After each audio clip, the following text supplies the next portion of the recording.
हर रिश्ता अपनी एक कहानी लेकर आता है, पर जो रिश्ता सबसे गहरा होता है वही कभी कभी सबसे ज़्यादा गलत फहमियों से भरा होता है।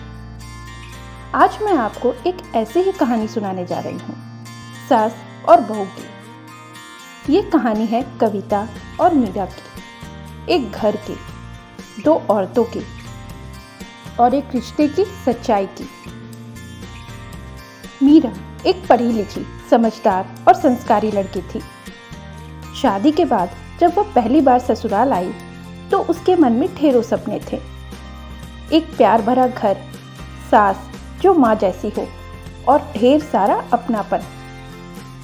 कविता जी भी खुश थी कि उनका बेटा अब अपना घर बसा रहा है, लेकिन उनके मन में एक छोटा सा डर था, कहीं बहू बेटे को उनसे दूर न कर दे।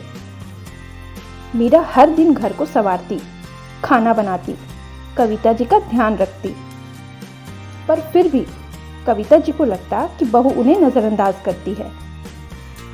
एक दिन दवाई देने में थोड़ी देर क्या हो गई, कविता जी भड़क उठी।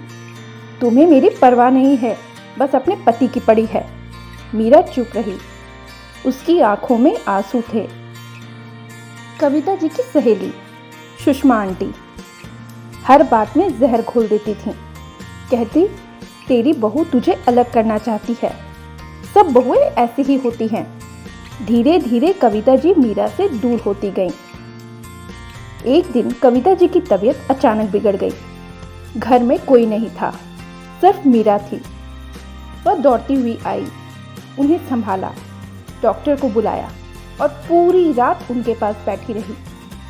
सुबह जब कविता जी की आंख खुली तो उन्होंने पहली बार देखा, बहू नहीं, एक बेटी उनके सामने बैठी थी। कविता जी ने मीरा का हाथ थामा और कहा, मुझे माफ कर दे बेटा, मैंने तुझे कभी समझने की कोशिश ही नहीं की। तू तो सच में मेरी अपनी है। मीरा मुस्कुराई और बोली, माँ, रिश्ते समझने में वक्त तो लगता है, लेकिन जब दिल मिलते हैं तो सब ठीक हो जाता है। सास बहू का रिश्ता सिर्फ तानों और झगड़ों का नहीं होता, उसमें छुपा होता है एक अनकहा प्यार, एक नज़र से समझ लेने वाला अपनापन। अगर आप भी किसी मीरा या कविता को जानते हैं तो ये कहानी उन्हें ज़रूर सुनाइए।